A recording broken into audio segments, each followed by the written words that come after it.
Welcome to I Said What I Said, a sports podcast with opinions not heard anywhere else. I'm your host, Brad Wakai, coming to you live from Brooklyn, New York. That is my co host, Tyson Gentry, coming to you live from Missoula, Montana. And Tyson, today we have a ton of exciting stuff to cover because we're diving back in to the National Football League. If you haven't heard, if you've been living under a rock, the schedule has been released. Like we officially know who's playing who week 1 through 18. Like we have the entire thing. Now we did know the opponents on the schedule. We just didn't know what team was playing what in what week. So it's been an exciting time as we get through it. And we are a little late to this, but still, we wanted to dive in, have an idea. We're going to be talking about this overall, new faces on different teams, win totals, early divisional thoughts, things like that as we get into it. But Tyson, are you a big schedule release guy? Like, are you watching the product? Are you paying attention to everything? Like, how do you go about it? No, I don't. I don't watch the. And it's NFL Network. That's the I think the so. Yeah. show. I think so too. But no, man, I just wait for my phone to buzz when it's done, and then I go through and kind of obsess over it for a little while. I just like looking at the order. I think every fan likes going through and being like, "Oh, we're 12-4. We're 12-5 this year." No, obviously, that's you're rose tinted glasses at this point of the year. But I like seeing the order that they put them in, and then I start like looking through and seeing which games are going to get flexed out of Sunday and Monday and stuff as the season closes. It's the old Mad Dog, right? The old Mad Dog and Mike Francesa thing. That's a win. That's a Yeah, win. That's a exactly, loss. That's a exactly. loss. Like you go through the schedule, like, yeah, we're better than these guys. We're better than these guys. And that's the thing, right, Tyson? Like we get after the draft, we get into the training camp, rookie camp, things like that. We're like, this is a time of hope, baby. This is the time that we make the next step. And then like 2 weeks in, the bad teams are like, well, season's over. This has been Yep. fun. And it's like always, it's always, of course, the Bears suck this year. Like last year, it was like everybody's all excited. Then you watch them, it's like, oh yeah, I forgot. I was a little bit overboard. Absolutely. So let's dive into this. There's some new faces around the NFL, quarterbacks, namely, who have moved on. And I think the biggest one is Aaron Rodgers to the Jets. Now, we touched on this a bit when he actually was traded from the Jets, or I'm sorry, from the Packers over to the Jets. And if you want to know our thoughts on the trade itself, go back and take a look at it. But overall, I mean, this is an exciting time, I think, for the New York Jets. Like there's a point last year where everybody thought if they had a quarterback, they'd be in the playoffs, they'd be contending. Let me ask it to you this way. It seems like it's Super Bowl or bust right now for the New York Jets. I don't know if you personally look at it that way. That's kind of the narrative surrounding this team. Do you view it that way for the Aaron Rodgers led New York Jets? Well, I think they put that expectation on themselves, right? That's kind of the expectation when you get a two-time NFL MVP in the last 3 years. Obviously, it wasn't over the moon great last year, but whenever you get a guy pushing 40 to play quarterback and you're going to pay him a bunch of money, you're saying to everybody, we're trying to win the Super Bowl. So, yes, I think Super Bowl or bust. Whether it's fair or not based on the roster, the division, and the conference is another discussion, but I think the organization certainly feels we got to win. I think 100% when you look at where Joe Douglas is in his tenure, when you look at Rob Saleh, the head coach, where he's in his tenure, they haven't made the playoffs. Like it's at this point in time that we can all kind of believe in him. Like, woo, we're going in the right direction. But at a certain time, the results need to come. And even for a franchise like the Jets, who are just happy to start having winning seasons and things like that, and it's all kumbaya when you start winning compared to what they've been at.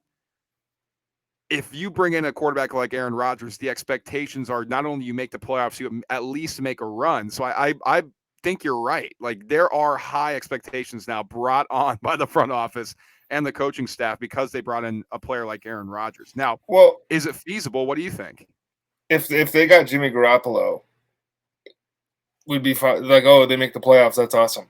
But you went out and got Aaron Rodgers. You have to win. No, it's not feasible. I don't think because um, are they realistically on paper now better than the Bills? Probably not. Like, are they better than the Dolphins? Maybe. But those guys are in their division. We didn't mention the Bengals, the Chiefs, the Ravens, whoever else you want to throw. I think they're probably closer to Baltimore than they are Kansas City, which doesn't make you a bad team. But it's the same old with these teams that have never been well run, and then they have like 1 year of success, and then it's let's go all the way in and try to win a Super Bowl or win an NBA Finals or whatever. Uh, look, I get it. They've been bad for a long time. They finally have a defense, all that stuff, but it's a lot of talent you got to pay in house, and then you got to replace this guy. You have to get it done. Let's talk about a new face. Derek Carr leaving the Las Vegas Raiders and heading over to the New Orleans Saints. Now, that division is extremely weak. We'll discuss that later in the show. Obvious expectations are this will be an upgrade for the New Orleans Saints. They clearly feel like they should be in the playoffs as the roster is constructed and bringing over Derek Carr and giving him all that money. Is that a reasonable expectation you have for the Saints team as it's currently constructed? Sure. I mean, I think they could win the division or maybe win 9 games and make the playoffs. But the Saints are weird because they were first to kicking the can down the road when it comes to salary cap. Like they were ahead of everybody else.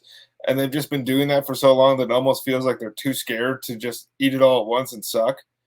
So they do this retooling every offseason when where does Derek Carr put this team? Like at most, ideally, second round, like you win a playoff game, but probably not. I mean, take a look around. The NFC is not stacked, but I think you have 2 or 3 teams in the NFC East you like better than them. I think you have at least one in the NFC North that you like better than them. NFC West, you might like 3 better than them. So, like, they could win the South. That's how I look at it too. Like it's just such a bad division. Like their expectations are we should win this. No more Brady, a young quarterback in Desmond Ridder, a rookie quarterback eventually in Bryce Young. Like this is the division to be had for the New Orleans Saints. So you go ahead and bring in a quarterback that's an upgrade from last season. That should be their expectations. And another big name and for a big franchise, Tyson, before we move into some of these rookie guys who eventually could be taken over, is Jordan Love with the Green Bay Packers. Right? By default of Aaron Rodgers getting traded, we're now in a new era of Green Bay Packers football. And that is the heir apparent, Jordan Love, who is drafted much to the chagrin of Packers fans and Aaron Rodgers when it happened on draft night. You know, he famously said, yeah, I had to pour 3 fingers of tequila, and kind of sit and think about my career. And, you won an MVP or maybe 2. So it's like, okay, dude, yeah, just talk about playing up the dramatics. But it's now the Jordan Love era. Yeah, Aaron Rodgers, dramatic. We're now in the Jordan Love era. Like, what are your expectations year one for a guy who sat for a few years, which we don't see happen very often for these quarterbacks who get drafted? Like, do you have high expectations for him, or are you just more so waiting and seeing what he provides? Oh, I fully expect this dude to make the Hall of Fame. It's ridiculous with what they've been able to do going from Favre to Rodgers and now Rodgers to Love. He was awesome when he came in relief of Aaron Rodgers last year. It was later in the season. I don't quite remember the week when they played Philadelphia.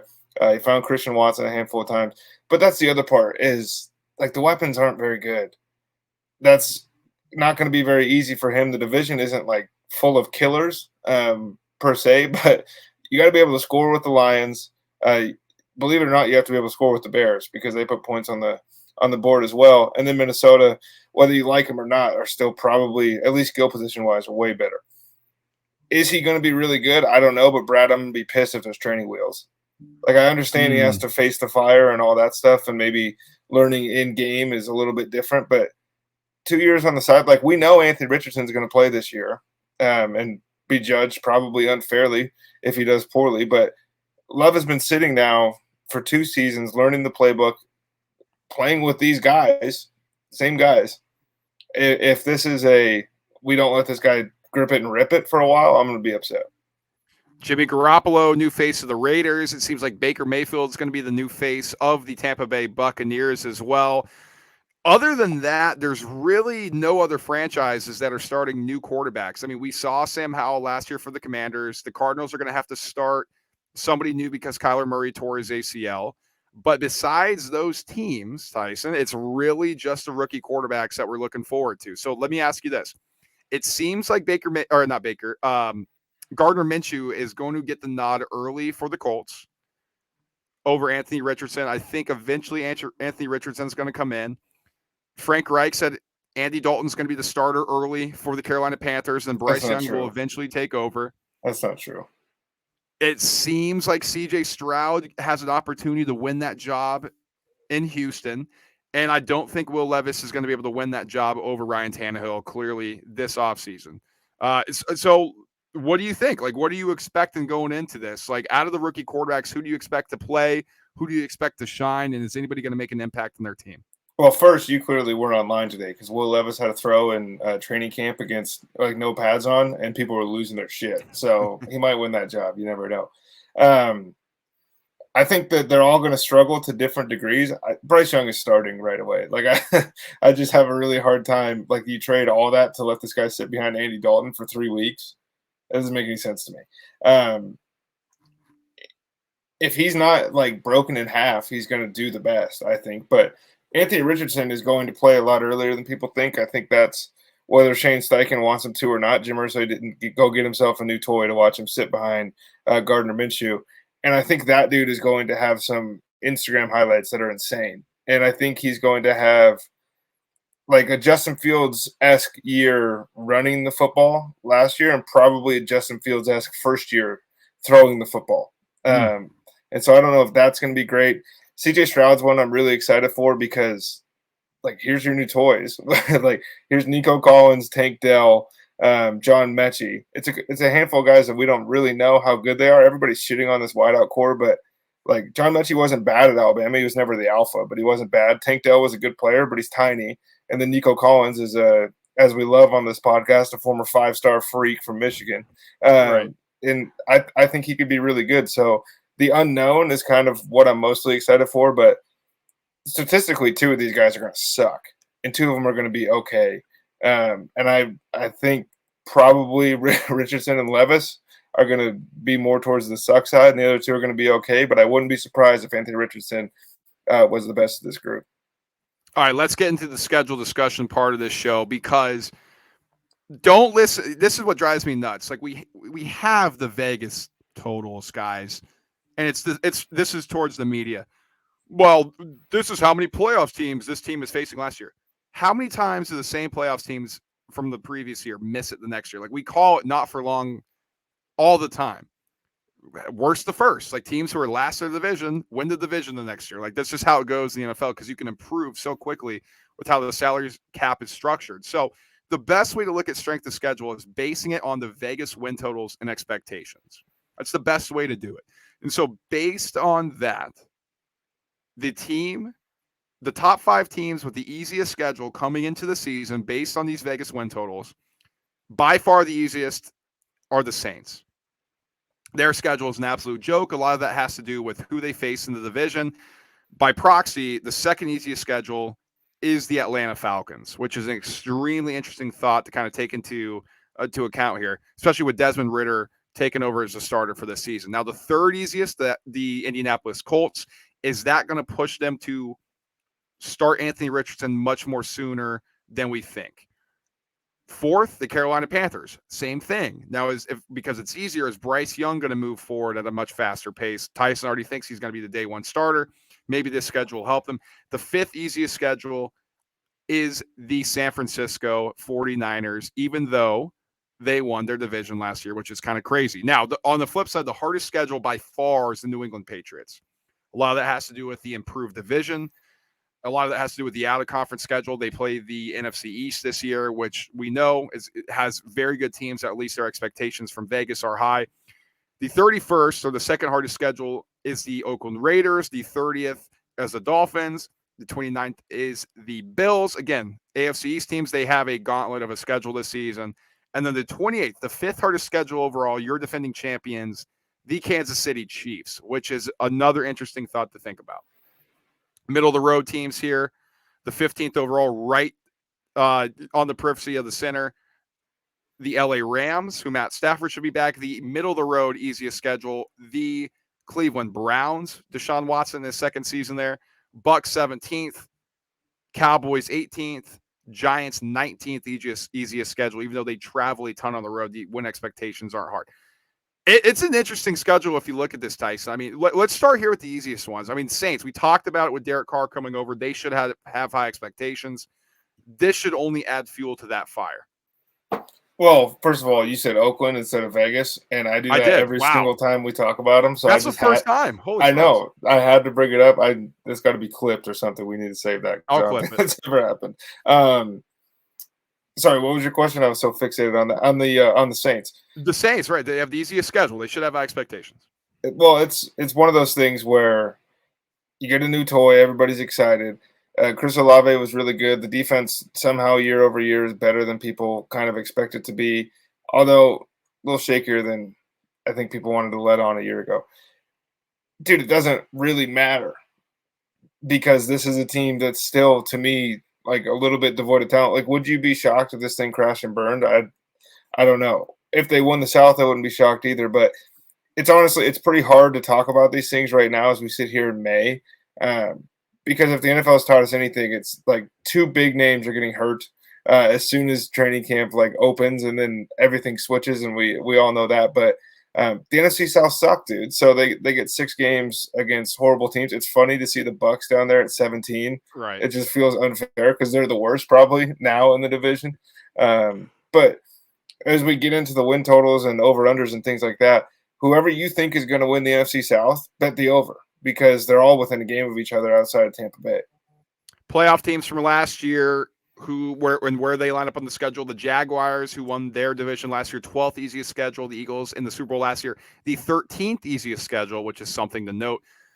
Cowboys, 18th, like I said. Another team, the Broncos, the 23rd hardest. You'd think they would have a nice little cupcake here as Sean Payton takes over. Not the case.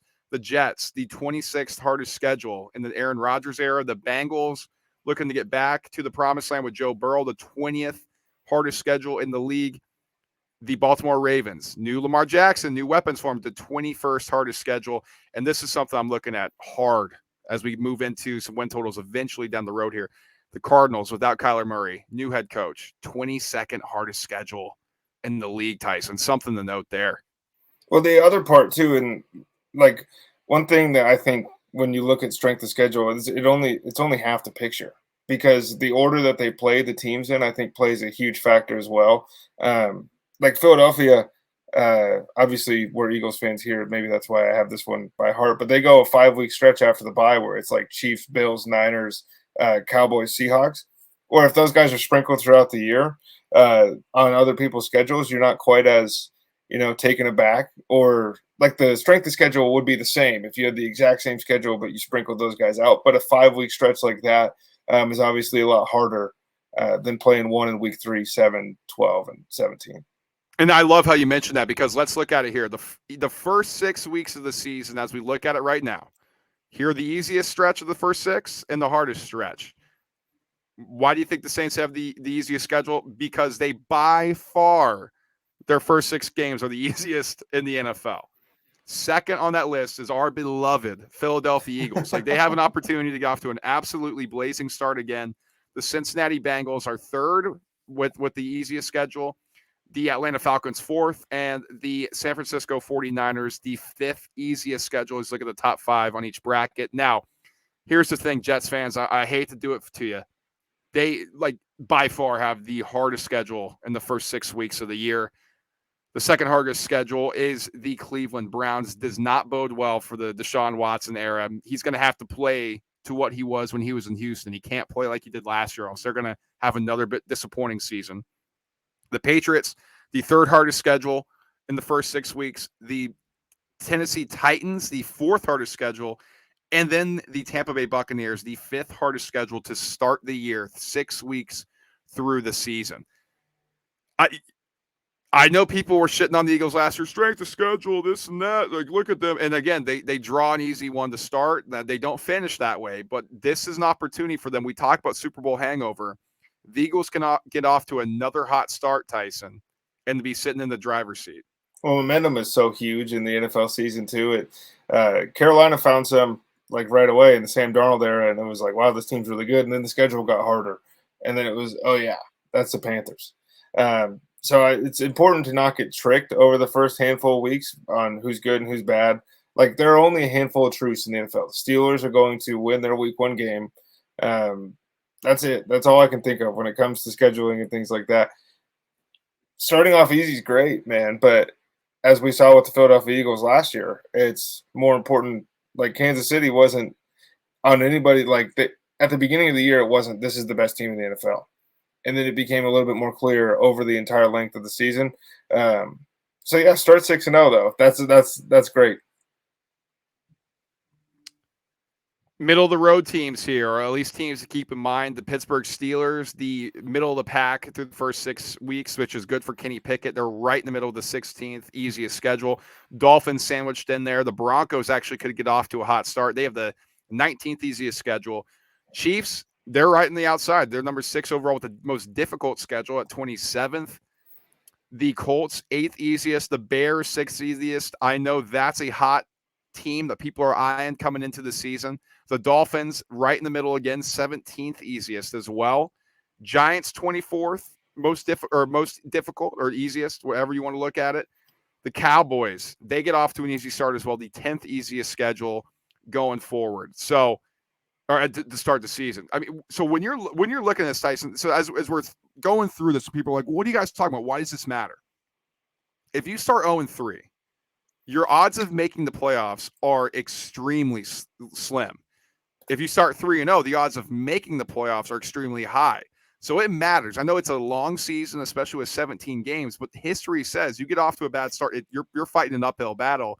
It's going to be really hard for you to make the playoffs. Yeah, and if you're 1-5 after 6 games, you're done. That's it. You can make the playoffs maybe after starting 1-4, but you have to get really hot again in that middle stretch. Dude, it's like the most important part is rolling over that momentum week over week. And how many times have we seen teams that we thought were going to be good all of a sudden packing it in week 12? The guys don't want to be there because they started like shit. And on the inverse, like how long that Arizona Cardinals team made the playoffs off the strength of a hot start, and that team sucked. And they tricked everybody into giving all those players giant contracts. Right. But the schedule was a cakewalk for the first 10 games of that season. And then it got hard, and they got exposed, and then they got bounced. But they still were able to start undefeated and make the playoffs. It's super important. And a quick PSA, since you were mentioning the Bears, don't do this to Justin Fields. It's not fair. Everybody, Jalen Hurts' jump last year is just it's unprecedented. And so now everyone's expecting that from Justin Fields in year 2. This has nothing to do with what we're talking about, but I'm hearing it all over the place. And like if that dude was 61% completion percentage this year and he threw for 3,200 yards, you'd be pumped as a Bears fan. But the expectation is like he's going to be our first 4,000-yard passer and he's going to run for 1,500. Stop it. Now, November 1st on, just to finish this conversation out, and we'll talk other different things. The easiest schedule from that point on: Falcons easiest schedule, Colts second easiest schedule, Panthers third easiest schedule, Titans fourth easiest schedule, Saints fifth easiest schedule. So that's an interesting note to look at there. Bills by far have the hardest schedule from November 1st on. The Raiders have the second most difficult. The Ravens have the third most difficult. The Dolphins have the fourth most difficult. And our Philadelphia Eagles have the fifth most difficult schedule from November 1st onward. Looking at these teams, all teams with the hardest schedule that have playoff aspirations. Obviously the Bills, obviously the Eagles. The Dolphins feel like they should be there. And the Ravens giving Lamar Jackson the bag. They certainly feel like they should be back in the playoffs. Now, Raiders, it's interesting because they're a division, but still, those teams, they're going to have a hard close down the stretch. The Titans having one of the easiest schedules and the Bills having the hardest it's pretty funny because nobody closes NFL seasons better than Mike Vrabel. Like the team was super banged up and it didn't look good to close the year last year, but they were better by a mile than they were in Malik Willis's first start, if you want to like use that as a comparison. And then every year it's like the Bills are soft at the end of the season because they start losing games. And we already know they're going to lollygag at some point in weeks 8, 9, 10. They're going to fall asleep. They're going to lose to the Browns or whoever that isn't very good. So for them to end tough, that's pretty funny. But it's going to give us a great look at the playoffs. Because all those teams that you just mentioned are probably, as we sit here on May 17th, like we think all those teams are going to be in the playoffs. And so we get to see a little preview, Super Bowl matchups, all that stuff. It's going to be great for the networks. Other teams to keep an eye on here: the Niners with the sixth easiest schedule down the stretch. The Rams, the ninth easiest schedule down the stretch. The Giants, 15th. Packers, 16th, middle of the road there. The Detroit Lions, we haven't mentioned yet. They are right in the middle of it as they're looking to make the playoffs. The Chiefs, the seventh hardest schedule down the road. Bengals, the 8th hardest schedule down the road, and the Cowboys, the 9th hardest schedule, 10th hardest schedule down the road. They're at 22nd overall. So a lot of good teams down the stretch are going to have to go through a gauntlet before they make the playoffs. I think that's a very interesting thing to keep an eye on. Really, if you look at it, the best team who has the easiest schedule down the road are the 49ers from November on based on win totals. That's going to be, dude. I'm just getting excited. That's all that's happening. We're sitting here, and people are probably listening. Like, stop it with the numbers, but it's gonna be pretty juiced. Man, I just want to burn some of my money on these totals. Now, before we finish this out and actually look at some actual tangible win totals here, we know, okay, we're looking at win totals. This is all projected on what Vegas thinks these teams are going to do and how good they are going into the season. But Tyson, there are other factors that we need to keep in mind as we're looking at the schedule as we go through the season. And a lot of that has to do with rest. A lot of that has to do with when you're facing teams. So I want to throw this out to you. Let's start here with teams facing teams coming off of a bye, because we know extra week of rest, extra week to prepare. A lot of that has to go in favor of the team that's coming off of a bye. Now, the 49ers, for all we're talking about, based on win total, they have a really easy schedule. Them and the Rams have a league high 4 games against teams coming off of their bye week. No other team has 2. So they're at a major disadvantage when you look at that from a philosophical standpoint or a historical standpoint where, hey, teams coming off a bye have success. Now, here are the teams who face 0 teams and 0 opponents coming off of a bye. The Cardinals, the Ravens, which I think is significant, the Bears, which could come into play, Browns, Colts, Jaguars, which could be a major thing in the AFC, the Dolphins, which I think is a major player, the Patriots, the Jets, which actually helps them a ton, the Steelers, and the Tennessee Titans. Though all those teams do not face a single opponent coming off of a bye. First, that's too many teams. Spread it around, NFL. I mean, that's ridiculous. But the Jaguars spend 2 weeks in London, so maybe that evens out. Maybe they're like, you don't have to play anybody coming off a bye. But I mean, it is significant. If you go, like, maybe not for the Rams because we're not necessarily sitting here projecting them to be super good. But if the Niners, realistically, you're hoping probably for 2-2 off of teams coming off of a bye. I don't have the schedule in front of me, so I don't know exactly who those teams are. So 3-1 is probably best case scenario, but like it's really tough to beat teams coming off of a bye. It's tough to do it 4 times in one single season. Travel difference, like this has been discussed a lot. Like when you're traveling to other places and your opponent doesn't have to travel that much, how does that impact a team? Now, the team with the worst net travel distance, so their opponent travels way fewer than them, the Tampa Bay Buccaneers have the most. The second most, and they're both very close, but these are the 2 teams by far who have the most disadvantage in travel distance, net travel distance this season, the New York Giants. San Francisco, the 3rd worst net travel distance. New Orleans Saints, the 4th worst. Cardinals, the 5th worst. And then the Pittsburgh Steelers, the 6th worst net travel distance. Both the Bucs and the Giants are close to almost 8,000 net miles in travel distance, which is something that was kind of shocking to me as I look at it. Now, here's the least. I mean, by far, like, hey, we're basically stationed. You got to come see us. The Colts, by far the easiest. I mean, they're almost at 7,000 themselves in favor of them.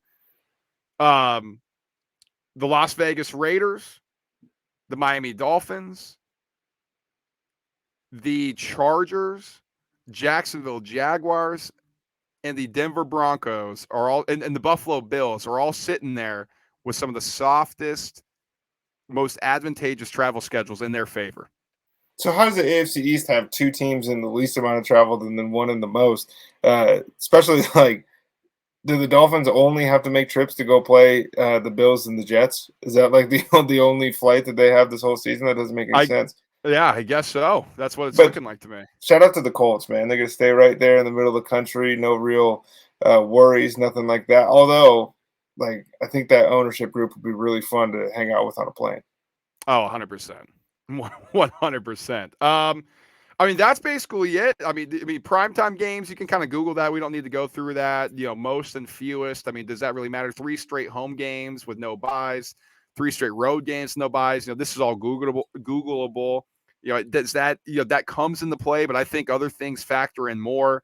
Tyson, anything before we move into actual some tangible win totals that you want to mention about this overall schedule discussion, something that you keep in mind when we're talking about these teams and you try to handicap the season?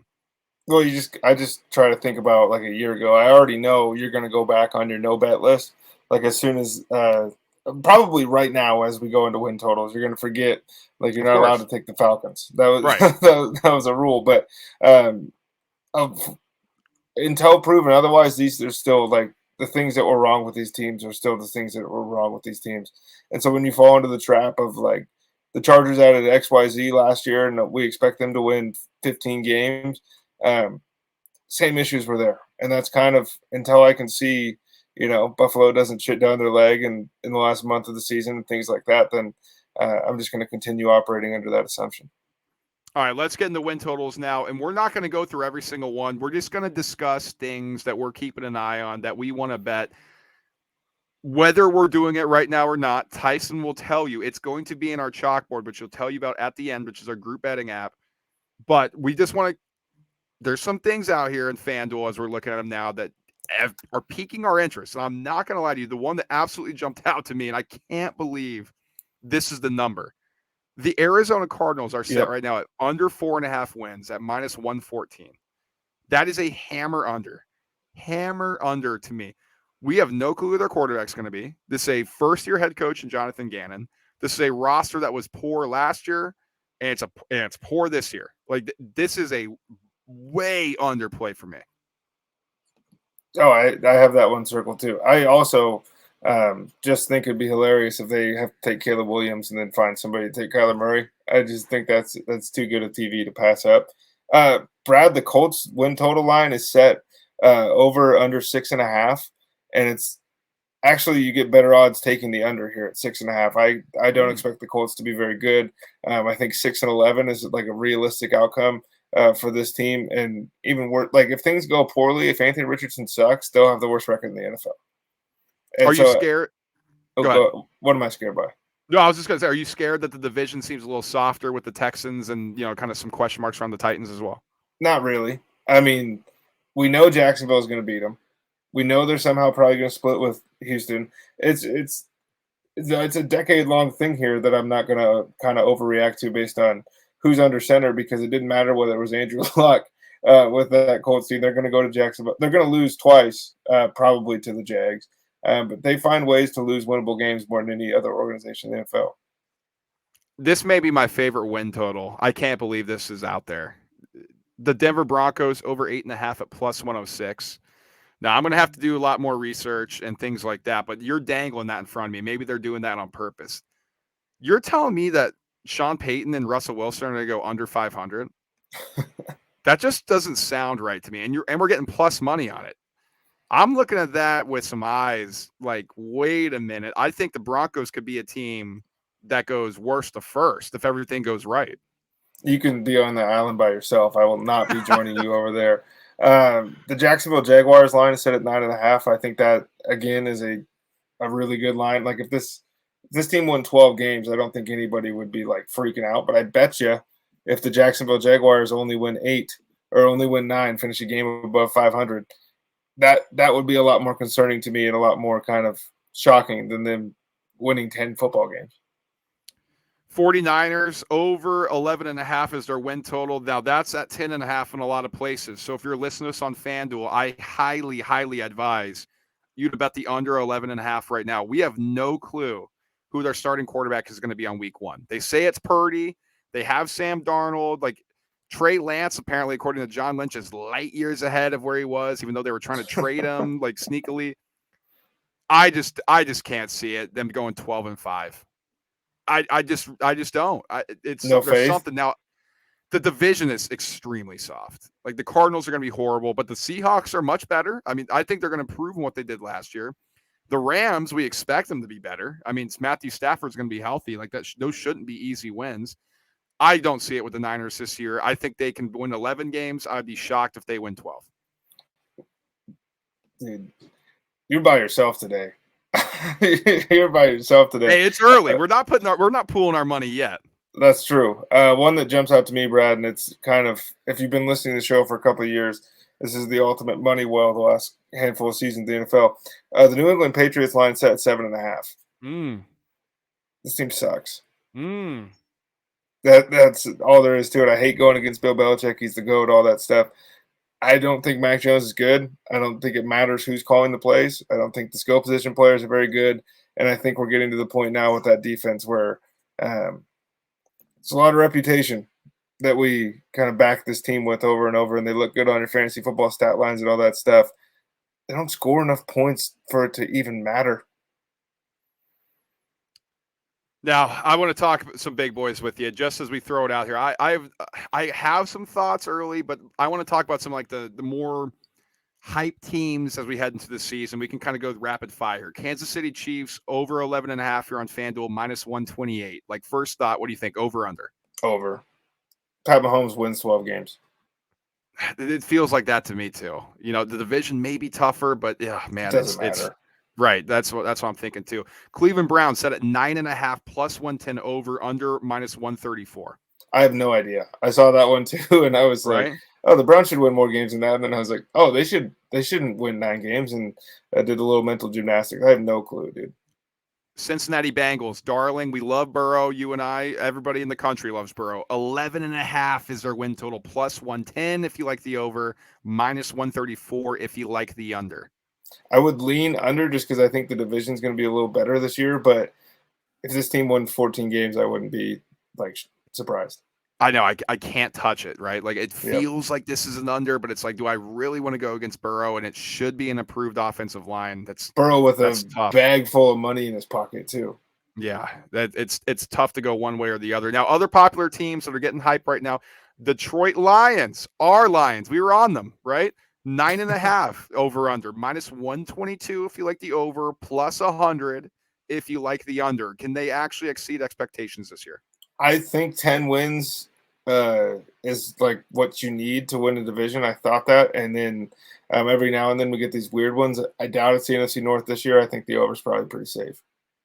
Last couple here that are getting some hype this offseason. Obviously, the Miami Dolphins, right? Can Tua do it? We got Jalen Ramsey. They have to win more than 9 games.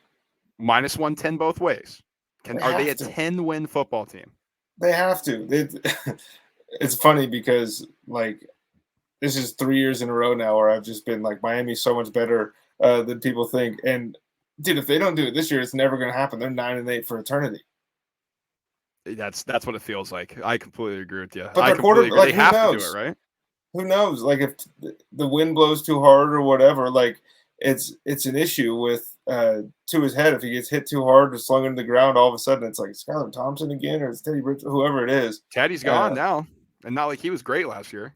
That's true. Who did they sign? They signed somebody back up Teddy Tua. Maybe that's the look. Yeah. In the meantime, though, I'll ask you kind of final one that's getting hype as we head into this offseason. The New York Jets, 9.5 is their Mike White. That's right. New York Jets, 9.5, minus 134. If you like, you're gonna have to pay some juice, under plus 110. You think they're definitely a double-digit team with Aaron Rodgers?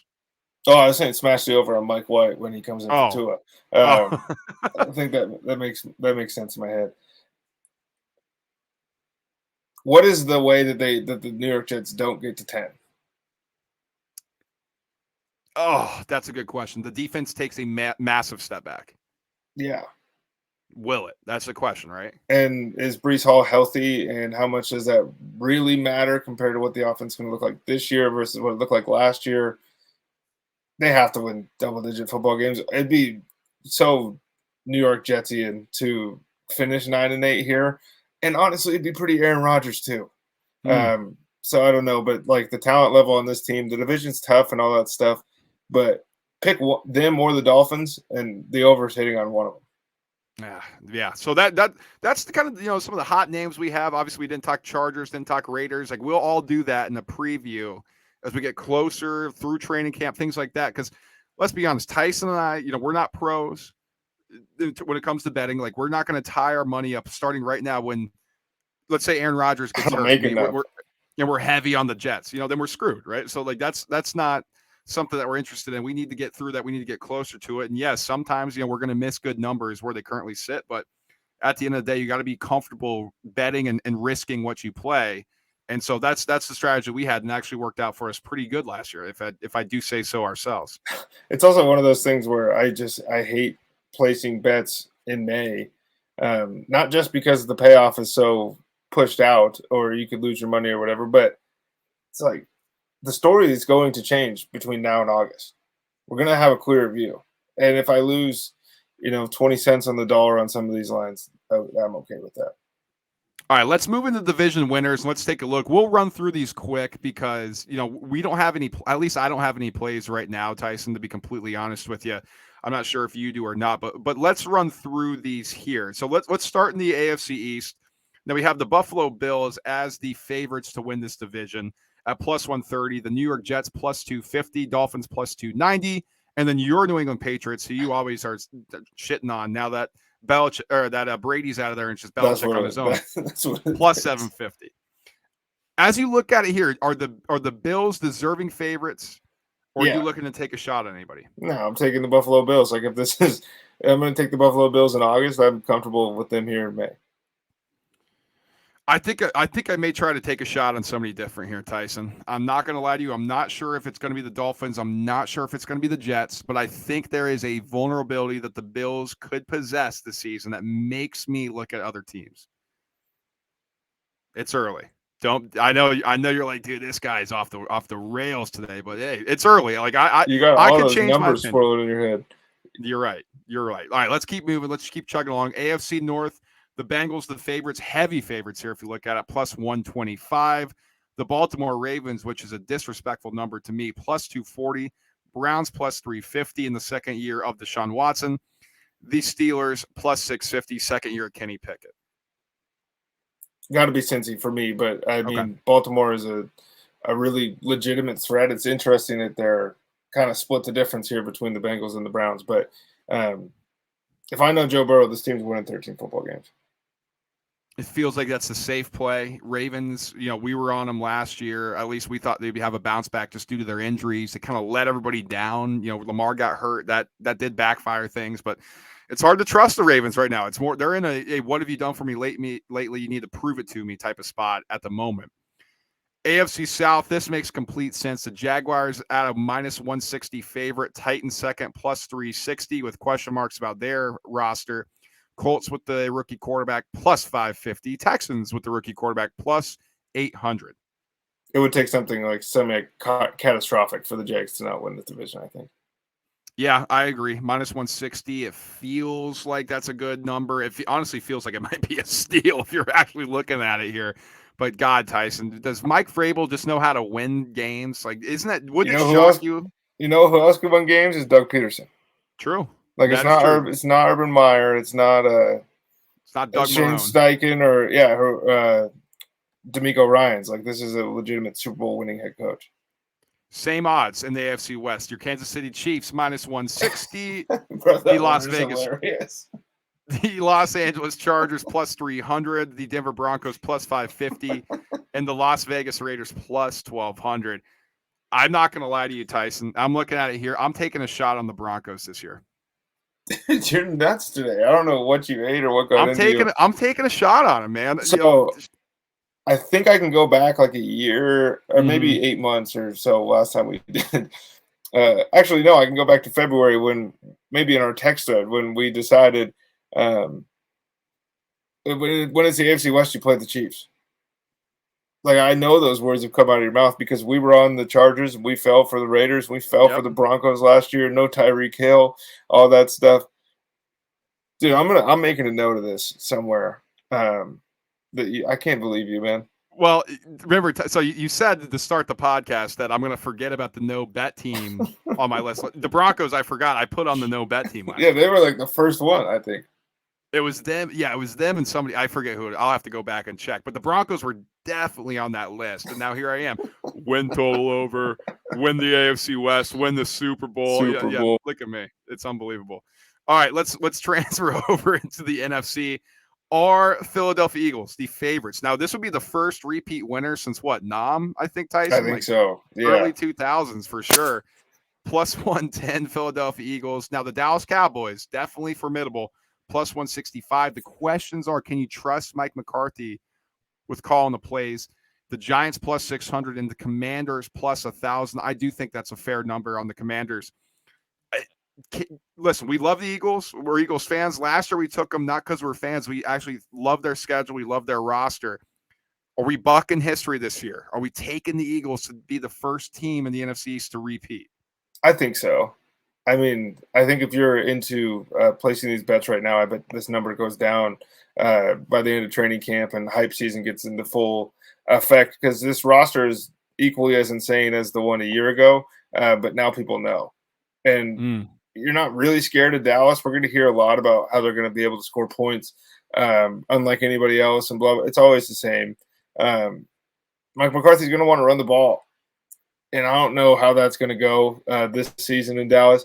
The Giants are interesting. I think if you're going to play the NFC's history card, the Giants would be the one that I'd be taking a shot on. That's interesting. At plus 600, that's very juicy as we look at it early. NFC North, the Detroit Lions, the favorites to win the division and make the playoffs, baby. Plus 145. Is that insane? We're like Vegas did this on purpose. They did this so that they could post at the end of the year. I can't believe the Lions went 0-17 or whatever. It's not fair. The Vikings, after winning the division last year, plus 310. The Green Bay Packers with Jordan Love, plus 350. And the Chicago Bears in the second year of Justin Fields, plus 350. Now, there's been a ton of Chicago Bears love. I'm not going to lie to you. At plus 350, that's not enticing enough for me to take a shot on them in this division. It's just, can I trust the Detroit Lions at plus 145 to get this done? That's why I'm contemplating in this division. I can't trust any of these teams to win the division, to be honest. Like, the Lions are the Lions. The Vikings look like crap to close. We don't know what we're getting with Jordan Love. And then the Bears, it's like everybody's in love with them. Nobody's talking about the worst record in the NFL. And let's close it out here. Oh, no, second to close out here. The penultimate NFC South. The New Orleans Saints, this is what's shocking to me. You're getting plus money here on FanDuel for the New Orleans Saints to win this insanely bad division at plus 125. The Falcons, second easiest schedule according to win total odds at plus 260. The Carolina Panthers plus 350 with Bryce Young, and the Bucks plus 550 with Baker Mayfield. It feels like it's Saints or nothing here. That, to be completely honest with you, I can't trust Desmond Ridder, especially with the young skill pieces. I have no clue if that defense is going to be any good at all. It feels like Saints are nothing to me.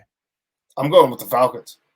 So really? We're going mono here. I think they added a ton this offseason, especially on defense. And then it's not quite, here's the keys to the Lamborghini don't crash the car for Desmond Ridder. Okay. But it's closer than people think. I mean, I think Bijan Robinson has a real chance to lead the NFL in rushing this year. I'm still on the Kyle Pitts train. A lot of you guys got off. I'm serious by myself, and then we love Drake London on this pod. So I'm rocking with Atlanta. Now you're giving me all this shit because I'm on the no bet team for the Broncos last year. You were on the no bet team for the Falcons for the past decade. This is your no bet team from last year. I put the Falcons on my no bet list not because I lost, but because when they started insane against the spread, I was like, I don't want to be the late to the party here. I'm going to lose. That's fair. That is fair. Okay, now let's close it out here. The NFC West, the San Francisco 49ers at minus 175. They are the biggest favorite to win their division, which I personally think is insane. The Seattle Seahawks plus 260. The Rams plus 650. The Cardinals at plus 2,400, the longest shot of anybody to win the division, I believe. Yes, they are. Tyson, man, oh man, I think I'm taking a shot in the Seahawks in this division as I'm looking at it right now. I think if these numbers hold, then I'm right there with you. Like, we don't know who's playing quarterback. Sam Darnold's the best thrower the Niners have had, and blah, blah, blah, and all the hype stuff that we're reading right now. It doesn't matter. Yep. Classic. One thing we know, injury luck doesn't exist in San Francisco. Guys are getting hurt all the time. And the other part, Brad, it's a double-edged sword because they're either going to come out and kill everybody or they're going to stink because they have not shut up since they lost in the NFC Championship game. It's like every week there's one of these guys doing an interview talking about the get back and all this stuff. Feels very Memphis Grizzlies to me. I completely agree with you. Like, it's especially at minus 175. We don't know who their quarterback's going to be. It's the most important position in sports. Seriously? Like, we're going to lay that right now to take the 49ers? That seems crazy to me. I don't know if I can back that. I really don't. Brock Purdy never lost. That's fair. That is fair. All right. Well, we are going to have a ton more previews as we get closer to the season. Like last year, we had a great, and honestly, I think it helped you and I out. We're not even patting ourselves on the back. Like, one, it was fun to do. Two, it helped us like get into the season. And three, it helped us make really good bets as we were studying and kind of talking it over with each other. So that's something, if you're an audience member, somebody who's watching us on YouTube or listening to us, that you should look forward to as we go through each division and preview it, who's new faces, things like that. So that's something to keep an eye out for later in the year. But in the meantime, Tyson, if there's anything that jumps out to us, we're like, hey, we're getting our money down. Tell them where they can find that. It is in the Chalkboard app. It's on the App Store and Google Play, wherever you download your apps. The group name is the Roundtable Bets. It's just a little community that we've created with people talking shit with each other, throwing bets down, comparing plays, all that stuff. Whatever you're into, we've got it as far as sports goes. And then, like, we're okay when it comes to game over game stuff. We do pretty well. We do pretty well with player props, but I think season long stuff last year was the best thing that we did, and the best thing that was, the most fun thing to share, I think, with people. So that's something I'm really excited to get back into, because it was like 71%, I think, of our season longs ended up cashing. And at this point in the year, you're getting such huge money back on the odds lines that it's just fun to keep track. And maybe you hop in there and you're just like, these kids don't know what they're talking about. I'm doing the opposite of everything. That's just fine. Just tell us. 100%. That's why you got to join the community. Let's have a little fun. And they're like Tyson said, man, we're having a good time, man. We're just talking bets. We're talking sports, things like that. But in the meantime, too, like if you're like, oh, that's not our thing, you can always follow us on our social media pages as well. Stay connected with us there. Our Twitter, Instagram, and TikTok all have the same handle at ISWIS_pod. So feel free to contact us there if you have any questions, if you're wondering what's going on, if you have any opinions on sports, whether it's football, basketball, or any other sport, feel free to contact us there. But also like, subscribe, and share the show. Whether you're watching us on YouTube, go ahead and smash that like button. It really helps us out in the algorithm. Or if you're listening to us in podcast form, rate, review, all of those things. It helps us climb the charts, helps us become more discoverable, and really goes a long way for us to become more discoverable for other people to listen as well and have organic growth. We'll be back next week. We have a ton of basketball stuff to react to, Tyson. I'm sure we know the NBA. There's a ton of drama all the time. We know there's going to be some interesting stuff happen over the weekend. So we'll be back with our reaction to that. And the NFL can't let the NBA shine. Come on now. They're trying to take all of that space up. So we'll be back if there's any NFL news. And don't forget, we got college football coming up soon. It's quietly happening. And Tyson and I are big college football fans, so we'll start talking a little college ball as well. But you all enjoy your weekend. We'll be back next week. Until then, guys, peace.